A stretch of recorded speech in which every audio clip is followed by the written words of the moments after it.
This is Jennifer Gonzalez welcoming you to episode 37 of the Cult of Pedagogy podcast. In this episode, I'm going to talk about how you can motivate your students by asking yourself 5 important questions.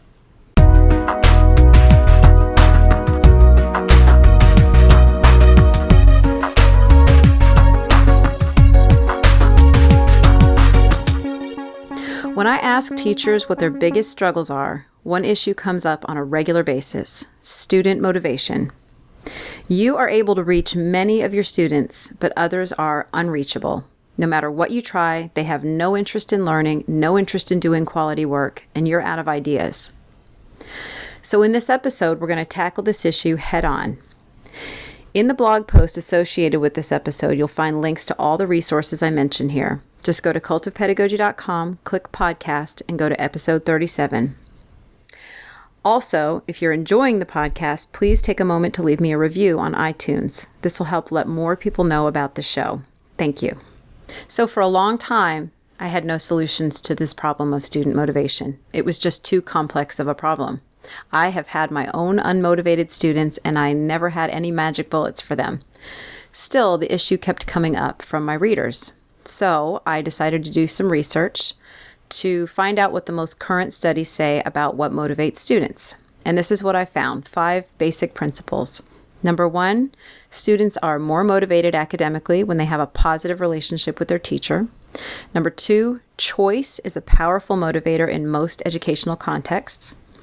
3, for complex tasks that require creativity and persistence, extrinsic rewards and consequences actually hamper motivation.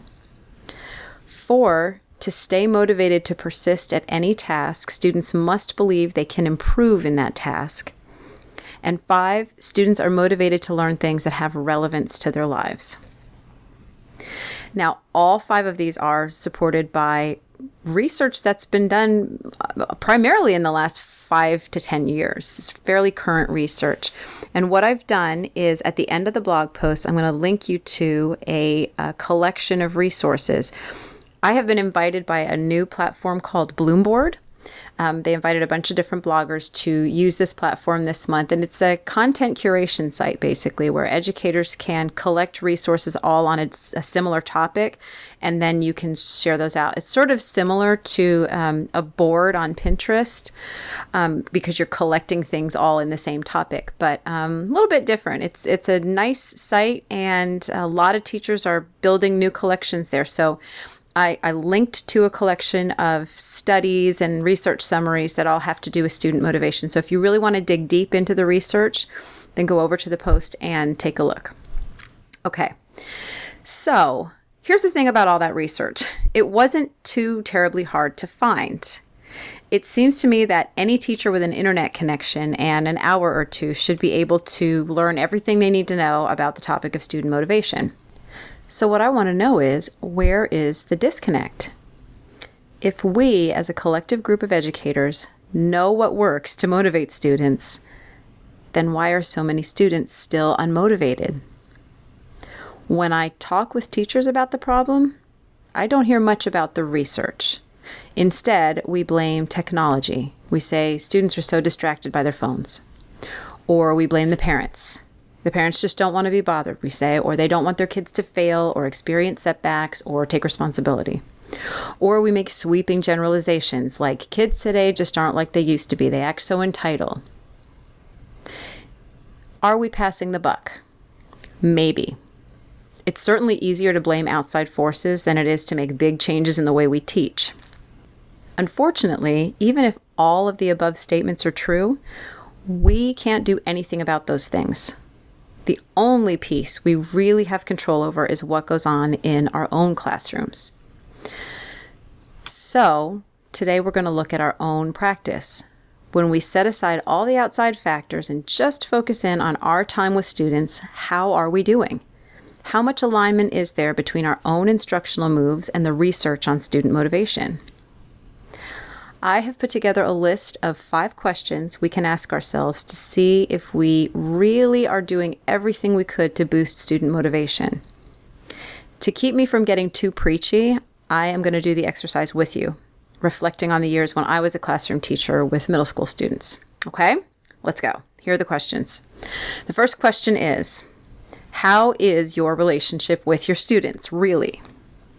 Multiple studies have shown a significant connection between student motivation and the quality of the teacher-student relationship. A good teacher-student relationship provides students with a sense of stability and safety, and this sets the stage for more academic risk-taking. So, what kind of relationship do you have with your least motivated students? How well do you really know them? Do you have conversations with them about the things they care about? Or have you more or less given up on them? Now, here's my response to this question. At first, I'm thinking I did pretty well in this area.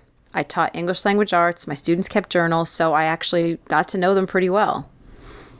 But when I think about my less motivated kids, I'm not so sure I can say the same.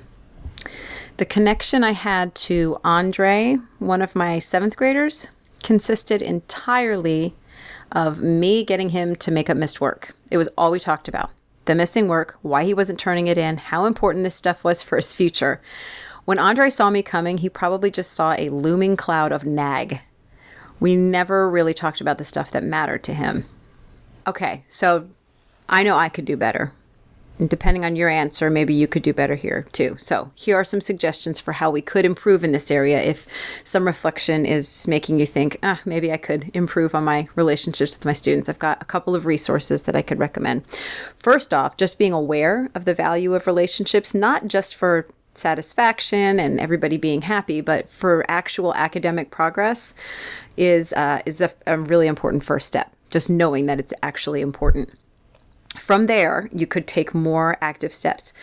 2 books that I would recommend. One of them is called You've Got to Connect, and this is by a teacher named Jim Sturdivant, and I actually interviewed him in episode 9. So if you wanted to find him, you could go to episode 9 and hear him talk all about it. It's a great book full of lots of strategies for building stronger bonds with your students. Another book that I reviewed, and there's no podcast associated with this one, but I do link to the book review in the post, is called The Best Kept Teaching Secret. And this is by Smokey and Elaine Daniels, and it's about something called dialogue journals.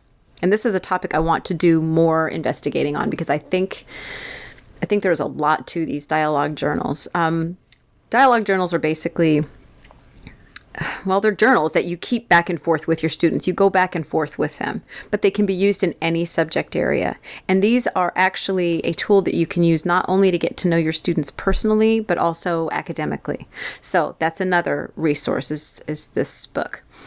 If you want something even faster than having to read a book, I provided a link here to something called the 2x10 strategy. And my friend Angela Watson actually wrote about it on her website, The Cornerstone for Teachers. The 2x10 strategy is really simple.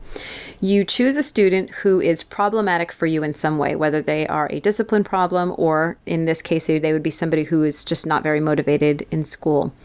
And what you do is for 10 days, you spend 2 minutes talking to them about something completely unrelated to schoolwork. You're just basically chatting.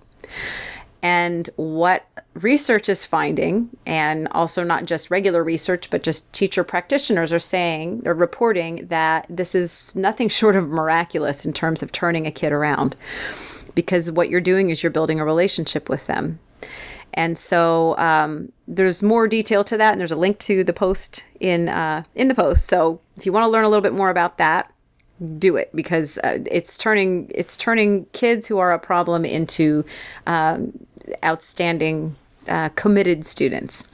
And one other thing to keep in mind in terms of relationships before we move on to the next question is to remember also that the relationships between students matters a lot also. So you can also be doing some things to build those relationships, that if a student feels a sense of belonging in their classroom, that is also going to improve their academic work. I have a link to some classroom icebreakers, which are great. And people who are using them are saying that their kids love them and are begging for them, and that they're helping kids to feel more comfortable with each other. So that's a whole separate post, but if you're interested in one of these, they are really fun and they're not corny and the kids really like them. So those are all some ways that you can work on building the relationship for improved motivation. Okay. The second question, how much choice do your students actually have? Study after study points to choice as a major factor in motivation. Most of us have probably heard this, but we may not have fully embraced it. After all, providing choice can be messy, with students completing different tasks at different rates, making it hard to be consistent with grading. It can also mean a lot more prep work. If you're going to give students 3 different options for an assignment, that means you have to prepare all 3 options ahead of time. Or do you? Isn't that kind of prep work more in line with worksheet-oriented teaching, where students are doing low-level work that was largely prepared by the teacher? If students are engaged in more long-term, authentic, creative projects, it's much easier to provide them with choices because we aren't constantly trying to provide them with new busy work every day. Okay, so here's my response. I was pretty good about letting students choose topics for writing assignments, but I also required a lot of seat work as well. I wanted students to do their work at about the same pace as each other, and I knew next to nothing about differentiation. Now I'm thinking about another student named Matt. He was another unmotivated 7th grader, except that he was incredibly smart. He was definitely not a lower level kid. He sat way low in his chair in the back of the gifted and talented language arts class that he had been assigned to. He was way cooler than all the others, and he gave me minimal effort. And I used the same nagging approach I had used with Andre, with minimal success. Now that I know more about differentiation and choice, I realize I could have had a conversation with Matt about letting him work ahead on some things. I could have allowed him and his classmates more input on the larger assignments I gave them. Just in general, I think if I had given Matt a more active role in his own learning, he might have been more engaged. So here's how we can do better in this one area. There are a lot of ways that you can allow more choice in your classroom without having to completely overhaul your way of doing things. Even adding a small amount of choice to what students already have is an improvement. So consider some of these ways that you can give students more choice. You could let them choose seating. Sometimes you might be able to let them sit on the floor or in the hall or just move around into different seats. I know that a lot of kids will see that as just a reward, just to be able to switch around. You could have them choose their work groups. Some students thrive in groups and others do better on their own. You can sometimes give them choices whether they want to work alone or in pairs or in a group. They could choose their intake mode. If you want a student to read a particular book and there's an audio version available, you could occasionally make that an option. Or you could offer a choice of output mode. For some assignments, it may be possible to have students deliver their response in an audio or video recording rather than in writing. Now that sounds like it could be super complicated and you may not have the tech for that, but maybe you do, or maybe the kids have it. Sometimes just having a conversation, hey, if I were to ask you to give me an audio recording for this instead, would you be able to do that? And some of them might be like, yeah, I have something on my iPad I can use for that. You just never know until you ask. One other thing you could offer choice in is the timing of assignments. If you have a goal for students to complete a certain amount of assignments or a certain course of assignments, but it doesn't really matter what order they go in, you might consider saying, okay, for the next hour, you need to do A, B, and C. You can do it in whatever order you want. Sometimes that amount of choice is so liberating for kids. They love having that sense of control, and that can boost their motivation. So there are a lot of different ways to offer choice, but those are just some pretty simple ones that if you really don't think you're offering much right now, those would be good places to start. Okay, here's question 3. Are you relying heavily on carrots and sticks or Jolly Ranchers? This is what I mean by that. Many teachers count on rewards, which are commonly referred to as carrots, and punishments, which are commonly referred to as sticks, to motivate students. And those who study motivation tell us that extrinsic reinforcement, which is what these are things that are motivating us from the outside versus things that motivate us from the inside. Extrinsic reinforcement can be motivating if the task is something easy. So for example, if you're trying to get students to clean up the classroom quickly, offering class points towards a party can actually get them to speed up because they know what to do. They have to do it. It's simple, and that'll just motivate them because it's a prize. But for tasks that require creativity and complex thought, extrinsic rewards actually reduce motivation. One of the items in the collection that I talked about of resources is a video by Daniel Pink, and it's called The Puzzle of Motivation. And he actually describes the studies where they showed that offering a reward for a task actually reduced people's motivation to even try it versus trying it just because it was interesting and challenging.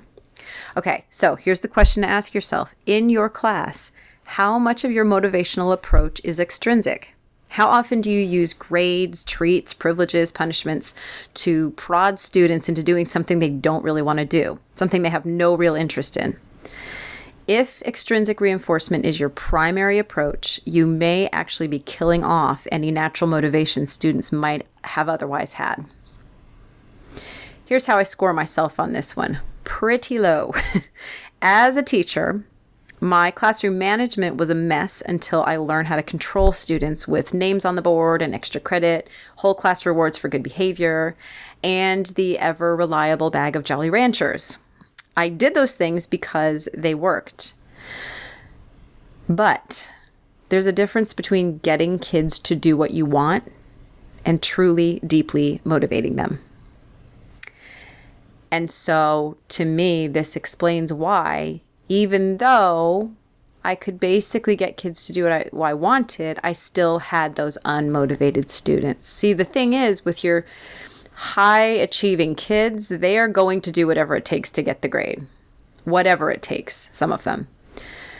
For your unmotivated students, this is where this type of research really matters. So, think about it that way. Just because you have a good system of rewards that does actually work to get kids to do what you want them to do, it does not necessarily mean that you're going to motivate the unmotivated. So here's how we could do better in this area. Try to catch yourself the next time you're about to tie a challenging activity to a reward or a consequence. When you are introducing a task, try focusing on its inherent interest or value, or on how much students are going to learn, rather than on a separate reward or grade. Listen to these two statements and consider how they're different from each other. The first one says this: I'm going to give you a sheet of math problems. The first 10 are required. The last 2 are for extra credit. This sounds very much like something I would have said to my students. Okay. Here's the second option. I'm going to give you a sheet of math problems. The first 10 should be fairly easy, but I want to see how many of you can do the last 2. Those are the challenge problems. You guys have learned enough that I think you can solve at least one of them, maybe both.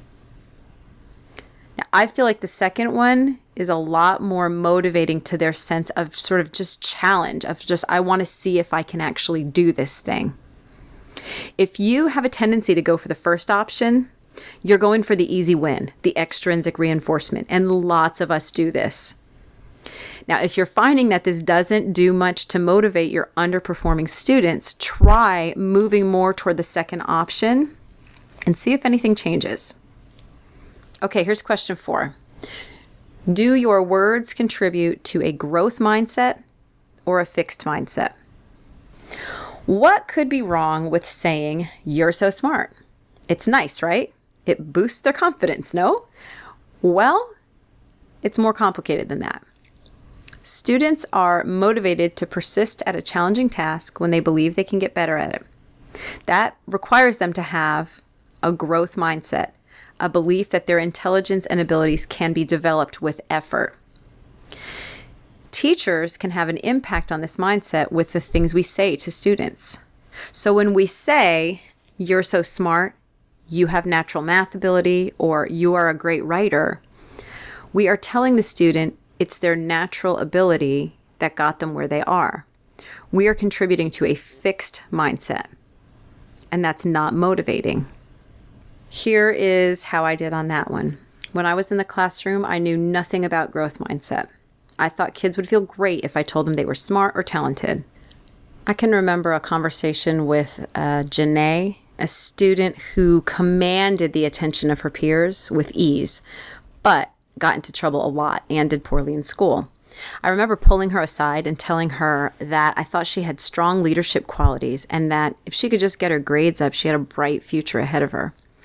Yeah, that didn't work. If I wanted her to get her grades up, I would have been better off noticing a well-constructed sentence or complimenting the way she got her group back on track during a cooperative learning activity, showing her exactly what kind of choices she should keep making to be successful. So here's how we can do better in terms of really nurturing a growth mindset in our students rather than a fixed mindset. 2 things. Number 1, instead of praising something innate and fixed about a student, focus on specific things students can actually control. So instead of telling a student she's a great student, notice the level of detail in her lab report. Marvel at the level of difficulty she was able to handle on that challenging math problem. Point out how much preparation she must have done for the presentation she gave. It's faster and easier to just tell them that they're awesome, but taking the time to be specific and focusing on effort will pay much larger dividends. The second thing is when you have constructive feedback to give, follow that same principle and make it specific. Rather than telling a student she needs to work harder on her assignments, tell her what to work on. Is neatness an issue? Does she need to read the questions more slowly?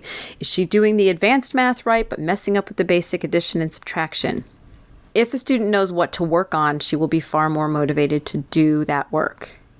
And I'm sure a lot of us are doing this, but just being aware of those 2 differences, those 2 different types of feedback, the general sort of ability-based feedback versus the specific effort-based feedback, we can watch what we say a little bit more carefully so that what we're doing is encouraging them to try harder as opposed to being just proud of what they did. It's funny, I just heard a story. I'm in a group on Voxer with a bunch of other teachers, and we were talking about writing. And a bunch of them were talking about how at a young age they were complimented on being a good writer. They were called a good writer by teachers or other students. And they all talked about how paralyzing it was to hear this because it kind of freaked them out. It made them much less likely to take any risks in their writing. And it took them many, many more years before they were ever willing to experiment again with their writing because they wanted to sort of maintain that stature, whatever it is. So it seems harmless to give a kid that kind of a compliment, but it really can do some damage to them. So that's just something to watch out for. Okay, question number 5. What are you doing to make your content relevant to students' lives? I think this is another one of those principles that's been around for so long, we assume we're doing it more than we actually are. But showing students how the content relates to their lives really does make a difference. When students believe they are doing something authentic, something that will improve their lives or have some kind of impact, they're naturally motivated. So how are you doing in this area? Do you regularly provide opportunities for students to connect what they're learning to the world they currently live in? Here's my response on this one. I got pretty lazy about this. It's just like crafting a good opening and closing for each day's learning. I cut corners on this one, on making my material relevant. I was often much more focused on getting through content and tasks than I was on making it meaningful. I was pretty good about giving writing assignments on topics that mattered to them, but I don't know how clearly I connected what we were doing to how it could help them. So, for example, with something like argumentative writing, I was probably more focused on something like, this is how you get a good grade on this, rather than this is how you change someone's mind. And I think if I had put a little bit more effort into making it relevant, I may have pulled a few more students along to the value of the work we were doing, and I wouldn't have had to rely so much on extrinsic motivation. So here's how we can get better at this, at just making our material more relevant to students. I've got 3 ideas for this one. The first one I'm calling Plan It, Then Say It. Making material more relevant can be as simple as occasionally stopping an activity to explain its relevance. When students are studying the Lincoln-Douglas debates, show parallels with the current presidential election.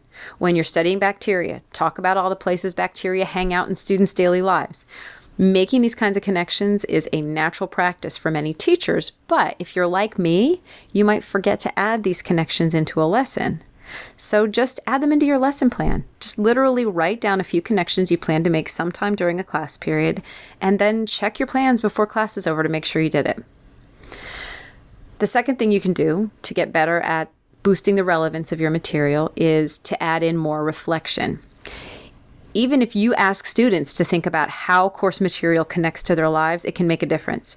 There is one study that's referenced in one of the materials in this collection. They had teachers ask students to write weekly reflections on how the material they were learning related to their lives. And in this study, lower performing students in these classes did better compared to those who were with teachers that didn't use this intervention. Researchers referred to these practices as value interventions, and this is something that you could start doing with your own students, just a weekly reflection about the value of what we're doing. Like, why is this even important?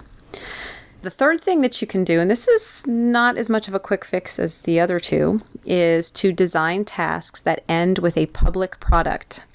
In one of the videos in the collection of resources, there is an educator named Kathleen Cushman, and she describes some of the work that is being done at this really great-looking high school. It's called High Tech High.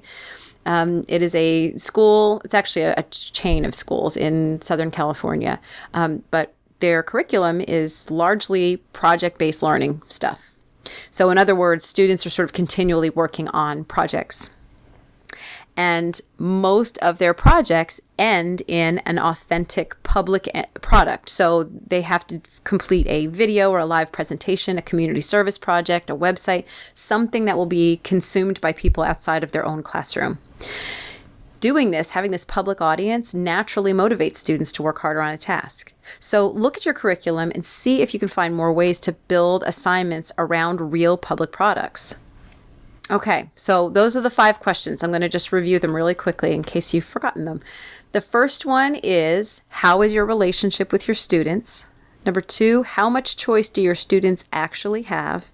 3, are you relying heavily on carrots and sticks or Jolly Ranchers? Number 4, do your words contribute to a growth mindset or a fixed mindset? And number 5, what are you doing to make your content relevant to students' lives? Now, the purpose of this exercise is not to beat ourselves up. It is just a way of deeply diagnosing a problem that most teachers struggle with. There is a very good chance that the technology, the parents, or the entitlement are all playing a role in what we perceive to be reduced student motivation. But there's a very good chance that our instructional decisions play a role as well. So pick one area and start there. Make a small adjustment this week and see what happens. To solve a problem as complicated as student motivation, there is no magic bullet. Instead, we'll need a set of tools that we blend and refine over time. This is a process that will definitely be slower and more frustrating than a single easy solution. But we're professionals. This is our craft. We can do this. For links to all the resources mentioned in this episode, go to cultofpedagogy.com/pod and click on episode 37. Thanks for listening and have a great day.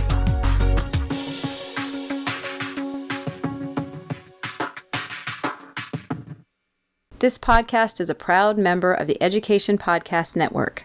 Podcasts for educators, podcasts by educators. To learn more, visit edupodcastnetwork.com.